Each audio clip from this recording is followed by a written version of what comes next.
성경 말씀 보겠습니다. 마태복음 6장 9절부터 10절까지 말씀, 주기도문이 시작되는 말씀이죠. 마태복음 6장 9절 10절 말씀을 한 목소리로 봉독하겠습니다. 그러므로 너희는 이렇게 기도하라. 하늘에 계신 우리 아버지여, 이름이 거룩히 여김을 받으시오며 나라가 임하시오며 뜻이 하늘에서 이루어진 것 같이 땅에서도 이루어지이다. 아멘. 코로나19로 인해서 진정한 신앙이 무엇인가에 대한 진지한 고민을 갖게 되었습니다. 코로나19의 장기화에 따라서 코로나19를 예방하며 일상생활을 해야 하는 시기를 가리켜서 위드 코로나 시대라고 합니다. 우리가 지금 위드 코로나 시대를 살고 있는데요, 또 얼마 전에는 문화체육관광부와 국립국어원에서 위드 코로나 시대를 대체할 쉬운 우리말로 코로나 일상이라는 말을 선정했다고 합니다. 그러면 코로나 일상이 우리의 신앙에는 어떠한 영향을 미칠까요? 무엇보다도 코로나 일상이 마음껏 예배하고 기도하는 것을 방해하는 것처럼 보여서 믿음을 가지고 있는 저와 여러분으로선, 또 목회자의 입장에서는 부담이 되는 것이 사실입니다. 무엇이 진정한 예배이고 또 무엇이 진정한 기도인가를 다시 한번 생각해 보게 되는 시간들이 있었습니다. 언제 끝날지 모르는 이 코로나의 장벽 앞에서 예배를 비롯한 신앙의 환경이 어떻게 바뀔지 모르는 상황이 계속되고 있습니다. 그런데요, 이런 때일수록, 혼란스러운 때일수록 흔들리지 않기 위해서는 변하는 환경을 바라보기보다는 오늘 찬양을 불러주신 것처럼 주님을 바라봐야 될 줄 믿습니다. 그러기 위해서는 이 신앙의 기본을 한번 되짚어 봐야 해요. 하나님과 나와의 관계가 어떠한가를 다시 한번 생각해 볼 필요가 있습니다. 사도신경과 주기도문은 우리가 믿는 신앙이 무엇인지를 그 기본에서부터 분명히 말씀해 주고 있습니다. 예수님께서 기도를 가르치시면서 이렇게 살아야 할 것을 당부하시는 말씀이 주기도문의 내용입니다. 사도신경은 성경의 핵심을 종합한 것이라고 말씀을 드릴 수 있다면, 주기도문은 삶이 그렇게 되길 원하시는 주님의 기도입니다. 특별히 오늘 함께 읽은 두 구절은 신앙의 기본을 놓치고 방황하기 쉬울 때, 코로나 일상이 우리의 신앙을 뒤흔들어 놓을 수 있을 그때에 더욱 붙잡아야 하는 말씀입니다. 다 암기하고 있다고요? 여러 번 되뇌이고 있다고요?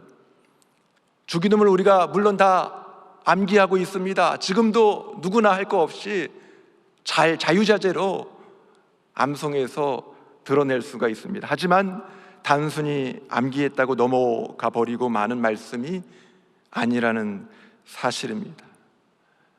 제가 할렐루야 교회에서 만약에 단 한 번의 설교만을 할 수 있다면 무엇을 할 수 있을까? 이제 얼마 전에 그런 생각을 해 보았어요. 그런데 지금 이러한 상황 가운데에서 교회를 위해서 할 수 있는 그 최선의 말씀이 오늘 주기도문 가운데 첫 부분인 이 말씀이더라고요. 다 알고 있는 것 같지만, 그래서 쉽게 넘어갈 수 있지만 잘 모르는, 그래서 신앙이 비뚤어져 나가도 깨닫지 못하는 부분일 수 있습니다. 그래서 오늘 잘 들으셔야 됩니다. 본문을 시작하면서 예수님께서는 그러므로 너희는 이렇게 기도하라고 하시는데요, 예수님께서 왜 산상수훈을 통해서 기도를 가르치셔야만 했을까요? 누구에게 기도를 지금 가르치고 있습니까? 유대인들에게 기도를 가르치고 있어요. 유대인들이 기도를 안 하나요? 3시 기도, 6시 기도, 9시 기도, 시간을 정해놓고 철저하게 기도 생활을 하는 사람들이 바로 유대인들입니다. 또한 그들에게는 쟁쟁한 기도의 조상들이 즐비합니다. 조카 롯과 소돔성을 구하기 위해서 기도한 아브라함이 있어요. 민족을 살리는 중보기도를 올린 모세가 있습니다. 기도로 아들 사무엘을 얻은 한나와 또 하나님의 마음에 합한 기도를 하고 있는 다윗 등 유대인이 조상을 따져보면은 기도의 선구자적인 역할을 한 사람들이 많이 있습니다. 기도로 둘째가라면 서러운 사람들이 유대인들입니다. 그런데 이 유대인들이 모여있는 산 위에서 예수님은 왜 기도를 가르쳐야만 했을까요? 기도를 많이 했고 자주 했지만 예수님께서 보실 때에 기도의 방향이 바로 서지 못했습니다. 기도 사역을 담당하고 있는 저로서도 때때로 우리가 신앙생활을 열심히 하고 있고 기도를 잘 하고 있는 것 같은데 주님께서 가르쳐주고 있는 가장 기본적인, 그래서 어떤 면에서는 가장 중요할 수 있는 그것을 놓치고 다른 방향에서 기도를 할 때가 많이 있다는 것을 깨닫게 됩니다. 마태복음 6장 5절 말씀을 한번 같이 읽어보겠습니다. 또 너희는 기도할 때에 외식하는 자와 같이 하지 말라.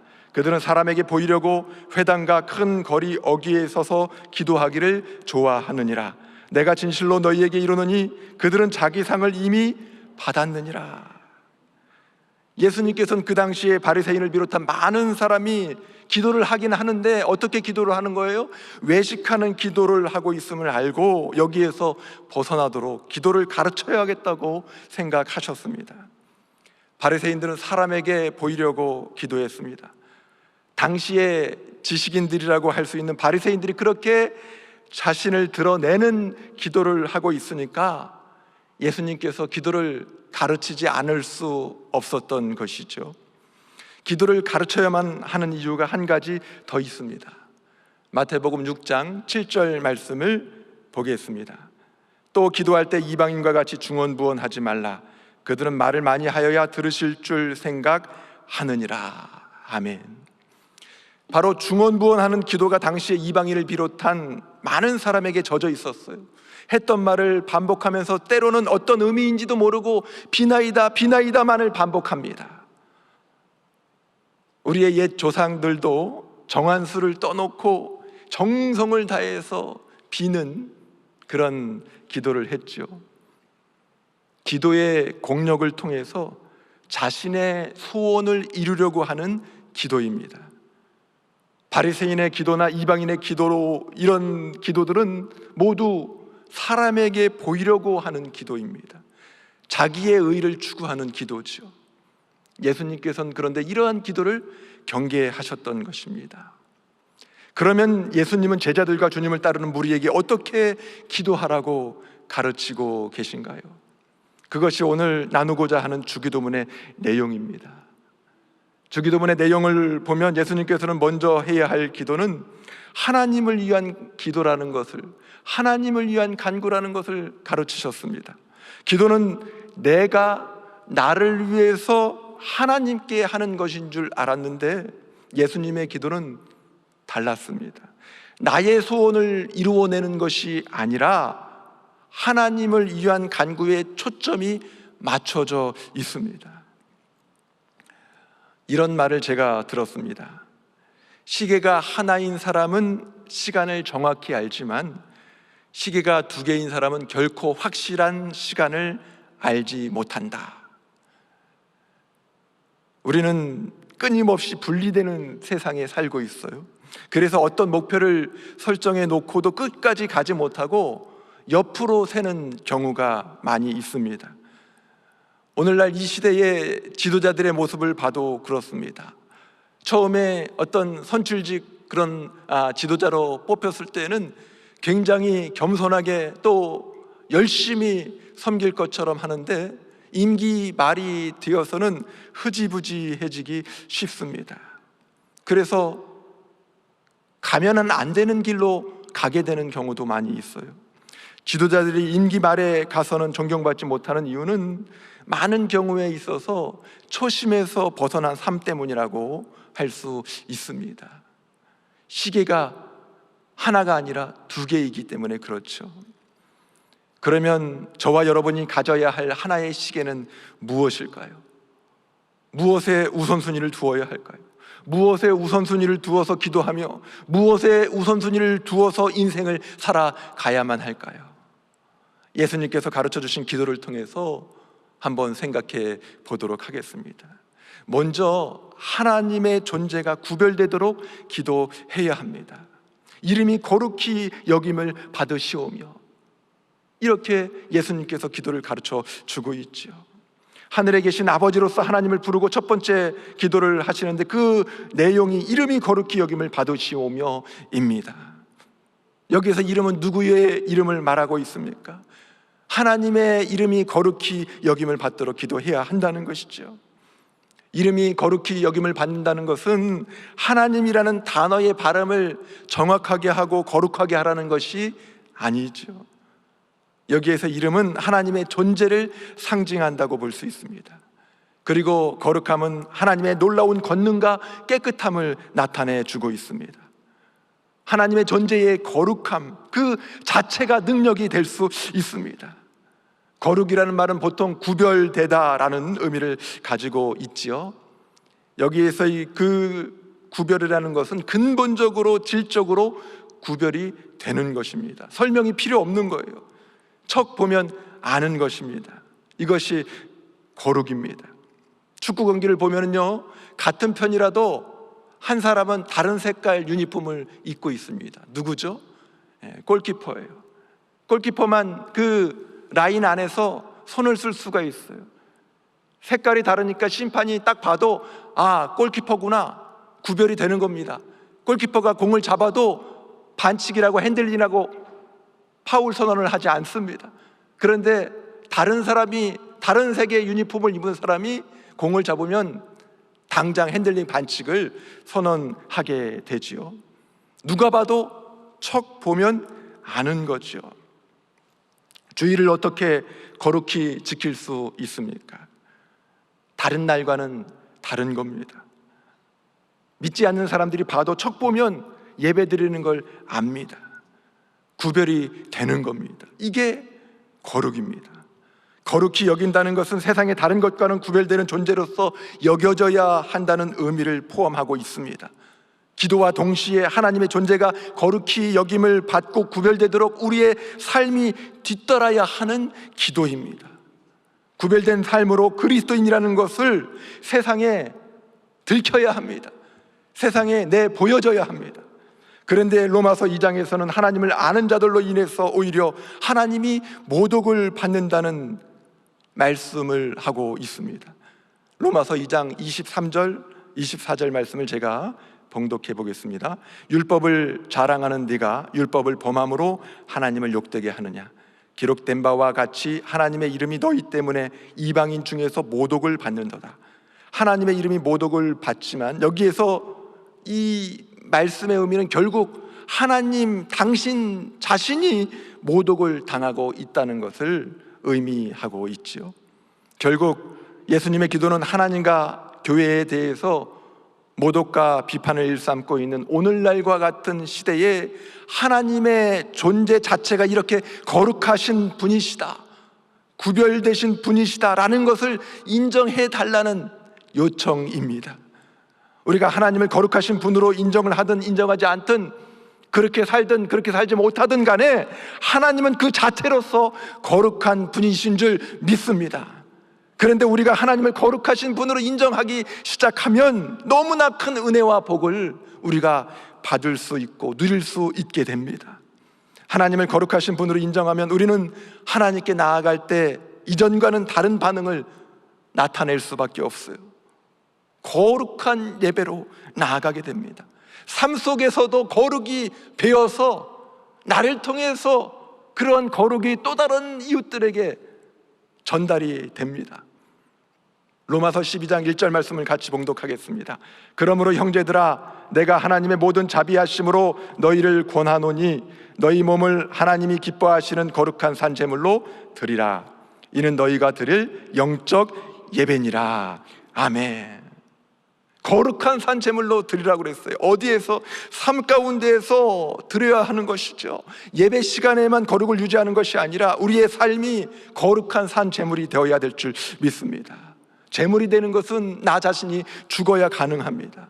그런데 그것이 영적으로는 산 제물일 수 있습니다. 하나님을 아버지로 고백하는 하나님의 자녀들이 거룩하신 하나님의 존재를 드러내기 위해서, 하나님의 영광을 위해서 나의 삶이 거룩한 산 제물이 되어야 될 줄 믿습니다. 나는 죽고 없어졌지만, 사라졌지만 나의 삶 가운데, 나의 있을 가운데, 나의 발걸음 가운데서 살아계신 하나님이 역사하는 것을 보게 되는 줄 믿습니다.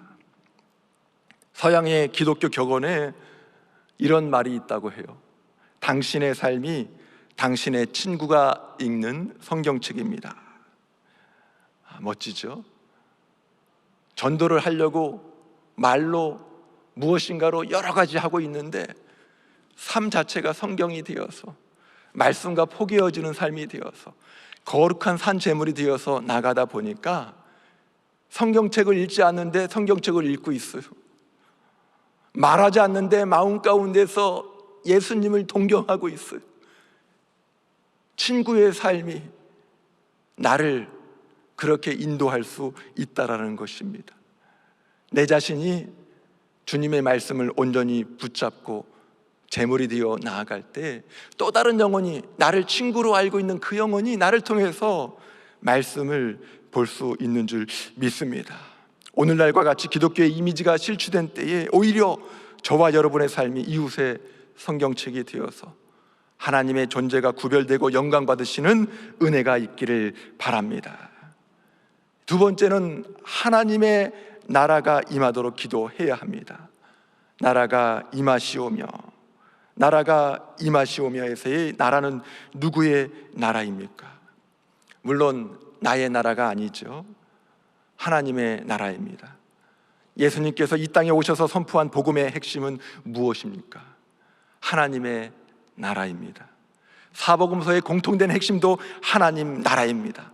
사도행전 1장 3절에서 보면 부활하신 예수님께서 하나님 나라의 일을 말씀하시면서 40일을 다니셨다고 기록하고 있습니다. 신약의 마지막 책인 요한계시록도 그 핵심이 하나님 나라입니다.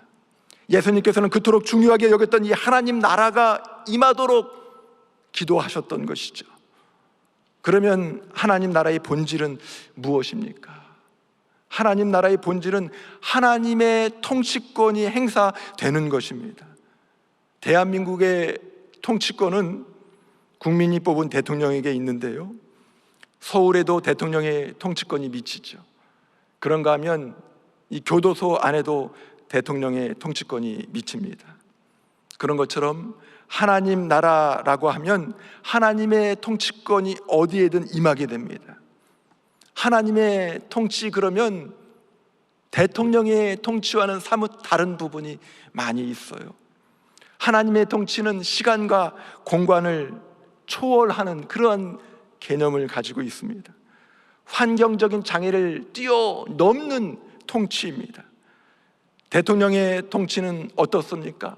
정권 말이 되면 권력도 약해지고요, 더군다나 죽음 앞에서는 아무것도 할 수 없는 통치이지만 하나님의 통치는 죽음을 뛰어넘습니다. 하나님의 통치가 이루어지는 하나님의 나라는 하나님과 나와의 관계에 의한 것이지 어떤 지역적인 경계선을 두고 말하는 것이 아닙니다. 20세기에 가장 영향력 있는 복음주의 신학자 중 한 분으로서 지난 7월에 소천하신 제임스 패커 목사님이 계시죠. 이 제임스 패커 목사님도 하나님의 나라는 장소가 아니라 관계라고 말했습니다. 하나님의 완권 행사가 가능한 곳, 그것이 하나님의 나라입니다. 세상 권력은 법이나 무력을 통한 권력 행사라고 본다면 하나님의 통치는 그와는 달리 은혜의 통치라고 말씀드릴 수 있습니다. 여러분은 개개인에게 하나님의 나라가 임했습니까? 마스크를 쓰고 있다고 말도 하지 말라는 법이 아니라 알아들으시면 대답을 해주시면 좀 좋겠네요. 꿀을 드신 것 같아요.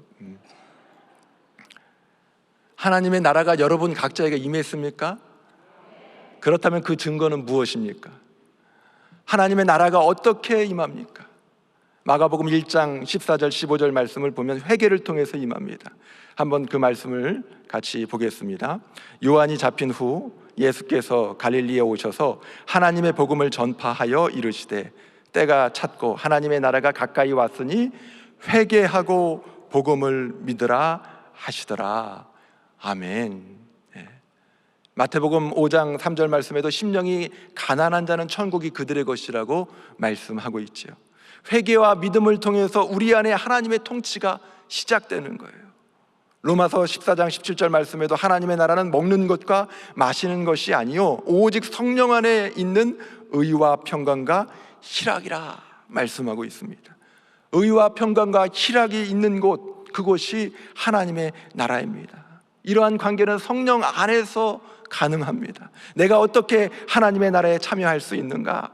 하나님의 나라는 회개와 믿음을 동반한 구원으로 시작되었어요. 말씀에 순종함으로 임하는 것을 볼 수 있습니다. 그리고 전도함으로 말미암아서 이 나라가 계속해서 확장될 수 있습니다. 우리가 하나님의 통치를 인정하고 거기에 순종함으로 우리 자신에게 하나님의 나라가 임하게 됩니다. 그리고 우리는 하나님의 나라에 참여한 백성으로서 이 땅에서의 삶을 살게 됩니다. 찬송가 438장에서 표현하고 있는 것처럼 내 모든 죄 사함받고 주 예수와 동행하니 그 어디나 하늘나라, 그 어디나 하늘나라가 될 수 있습니다. 뿐만 아니라 하나님의 나라가 이 땅에 내 가정에 내 이웃에 내 주위에 임하게 하는 수단과 통로가 될 수 있습니다. 우리가 왕이신 하나님의 통치에 복종하며 사는 모습을 보여줌으로 말미암아서 하나님의 나라가 다른 사람에게도 임하게 하는 도구가 될 수 있습니다. 이것을 우리가 깨닫게 되면요, 이것은 부담이 아니라 놀라운 특권입니다. 회개와 믿음으로 내 안에 하나님의 나라가 임하게 되면 누구의 통치를 받게 된다고 했습니까? 하나님의 통치를 받지요. 그러면 어떠한 일이 일어납니까? 전혀 용서할 수 없는 그 자를 용서할 수 있는 능력이 이 내 안에서부터 하나님의 나라에서부터 일어나기 시작하는 것이죠. 사랑으로 섬길 수 있게 됩니다. 감사와 격려의 말이 막 나오는 거예요.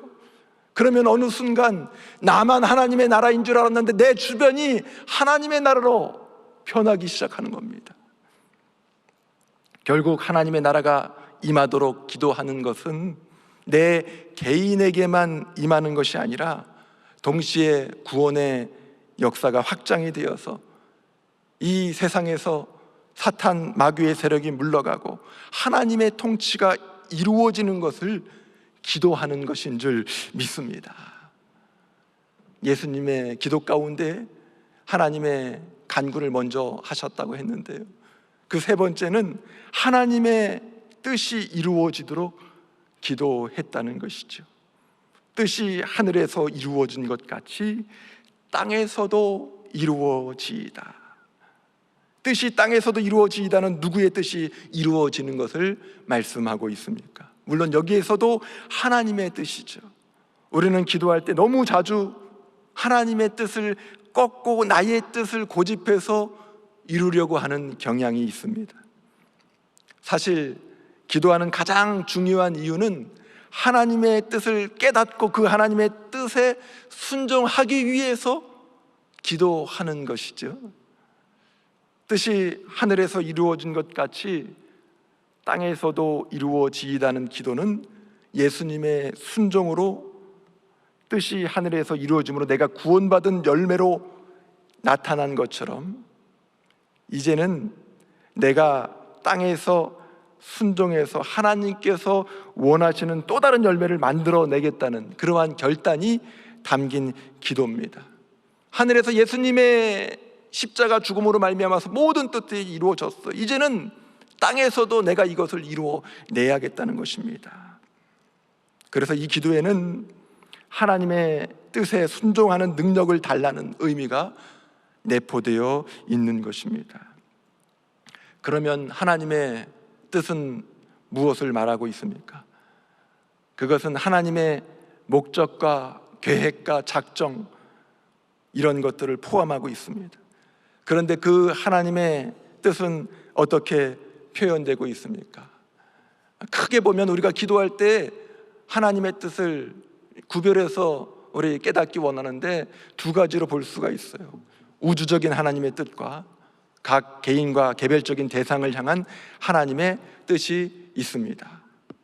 세상은 반드시 끝이 옵니다. 복음은 땅끝까지 전파됩니다. 이것은 하나님의 우주적인 뜻입니다. 이것은 누구도 거역하거나 막을 수 없죠. 예수님의 재림을 막을 수 없습니다. 땅끝까지 복음이 전해지는 것을 막을 수 없습니다. 이것은 우리가 40일 동안 작정 기도를 한다고 해서 바꿔달라고 떼를 쓰며 기도한다고 해서 바뀌어지는 그러한 것들이 아닙니다. 이미 정해진 하나님의 우주적인 뜻이라는 것이죠. 그런가 하면 개별적인 하나님의 뜻이 있습니다. 나를 향한 하나님의 뜻이 무엇입니까? 우리 교회를 향한 하나님의 뜻은 무엇입니까? 또 어떤 일을 할 것인가 말 것인가, 내 자녀에 관한 문제, 직장, 결혼, 교육 등 개별적인 사안의 문제들에 관한 하나님의 뜻이 있다는 것입니다. 개인을 향한 하나님의 뜻은 때때로 우리가 거역할 수도 있습니다. 거역하고 반대하고 지연시킬 수 있습니다. 하지만 그것을 통해서 하나님의 우주적이고 종국적인 계획을 뒤집을 수는 없습니다. 하나님의 뜻을 거부하는 사람은 하나님의 역사에 어떤 영향을 미치는 것이 아니라 자기 자신이 손해를 보고 망하기도 하고 비난을 받게 되기도 하고 그렇다는 것입니다. 로마서 8장 28절 말씀 우리가 다 암송하고 있는 말씀 있죠? 같이 한번 읽어보겠습니다. 우리가 알거니와 하나님을 사랑하는 자 곧 그의 뜻대로 부르심을 입은 자들에게는 모든 것이 합력하여 선을 이루느니라. 아멘. 하나님의 뜻을 개별적으로 순종했던 사람은 하나님께서 그 뜻으로 인해서 거두려고 했던 열매를 거두게 됩니다. 그래서 우리는 하나님의 뜻을 알고 그 방향을 지지하고 하나님의 편에 서야 될 줄 믿습니다. 주기도문의 내용을 보면 예수님께서 그것을 가르쳐 주시고 계십니다. 오늘 말씀을 나눈 우선순위의 기도는 모두 하나님에 대한 간구인데요, 주기도문에는 하나님에 대한 간구 3가지에 이어서 우리의 삶에 대한 간구 4가지가 나오고 있습니다. 하나님에 대한 간구는 어떻습니까? 여러분 들어보니까 우리가 생각하는 기도와는 전혀 다른 내용일 수도 있죠. 그래서 말씀이 좀 무겁고 힘이 들 수도 있습니다. 그래서 우리에 대한 간구를 생각해 보고 기대를 가져보게 됩니다. 그런데 가만히 주기도문을 읽어보면요, 이것마저도 철저하게 하나님 중심으로 기도하시는 예수님의 모습을 발견하게 됩니다. 결국 하나님에 대한 간구를 구체적으로 이루기 위한 방법으로 우리에 대한 간구를 드리는 것입니다. 저 같으면 기도를 할 때에도 우리를 위한 간구라면, 나를 위한 간구라면 하나님 평생의 삶을 보장해 주시고 우리의 후손까지도 넉넉하게 먹여 살려 주시옵소서. 얼마나 멋진 기도입니까? 이렇게 아멘도 하라고 하지 않아도 그냥 나오잖아요. 그런데 예수님께서는 어떻게 기도하십니까? 일용할 양식을 구합니다. 째째하게, 시시하게 기도하시는 겁니까? 매일매일 하나님의 역사를 체험할 수 있도록 나를 하나님의 뜻 안에, 하나님의 역사 안에 가둬두고 있는 기도를 하고 계시는 것이죠. 우리의 잘못에 대한 용서만을 기도하는 것이 아니라 죄 지은 사람을 용서한 것처럼 용서해달라고 기도합니다. 그러니까 어떻습니까? 내가 먼저 용서하지 않으면 할 수 없는 기도를 하고 있는 것이죠. 하나님 앞에서 꼼짝 못하게 하는 기도입니다. 시험에 들게 하지 말고 악에서 구해달라고 간구합니다. 이게 뭡니까? 하나님의 이름이 거룩히 여김을 받고 그의 나라가 임하고 그의 뜻이 펼쳐질 수 있는 우리 쪽에서의 준비라고 할 수가 있습니다. 예수님의 기도는 철저히 하나님을 사랑하는 방향이요, 하나님의 뜻에 순종하는 방향의 기도입니다. 여러분은 무엇을 우선순위로 구하고 있습니까? 무엇을 기준으로 기도하고 있습니까? 예수님은 주기도문을 가르치신 이후에도 산상수훈을 통해서 계속해서 우리의 소욕을 통한 염려를 내려놓고 우선순위의 기도를 할 것을 강조하십니다. 우리가 잘 알고 있는 마태복음 6장 33절 말씀에도 그런즉 너희는 먼저 그의 나라와 그의 의를 구하라, 그리하면 이 모든 것을 너희에게 더하시리라 말씀하고 있죠. 신앙생활의 기본인 줄 알았던 주기도문이 우리의 입술에는 낯익은 구절들인데 기도와 삶에 실제로 들어가 보면 그렇게 쉽지 않은 내용이라는 것을 깨닫게 됩니다. 주님께서는 그렇게 원하시고 강조하시는데 우리는 아직도 내 코가 석자라는 얘기를 자주 하지요.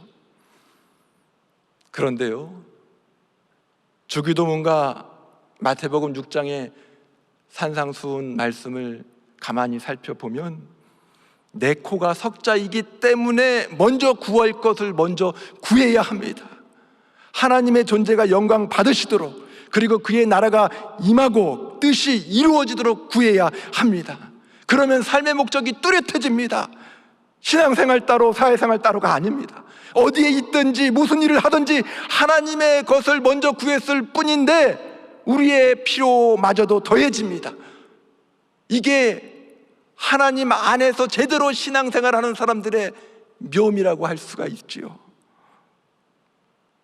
코로나19로 인해서 하나님과의 관계가 흔들리고 있다면, 어떻게 예배해야 할지 심란한 그런 어떤 상황 가운데 있다면 다시 한번 주기도문으로 들어가시기를 바랍니다. 이 주기도문은 단순하게 기도를 가르치고자 하는 그 의미에만 머물러 있는 것이 아니라 삶이 이렇게 되어야 한다는 강조 가운데 예수님께서 많은 제자들에게 선포하시는 말씀입니다. 쉽게 우리가 기도하고 있지만 그 기도가 삶으로 이루어지지 못하기 때문에 지금 코로나 일상의 삶 가운데서 많은 크리스찬들이 오히려 비판을 받고 때로는 교회가 힘든 상황 가운데 처해 있는지도 모른다는 것이죠. 이제는 끼어서 기도하되 예수님의 기도처럼 먼저 하나님에 대해서 기도하시고 나의 삶을 구체적으로 간섭해 주시는 하나님과 날마다 동행하는 삶을 사시기를 주의 이름으로 축원합니다. 그럴 때 하나님이 주시는 놀라운 복을 마음껏 누리시는 저와 여러분이 모두 되시기를 주의 이름으로 부탁을 드립니다.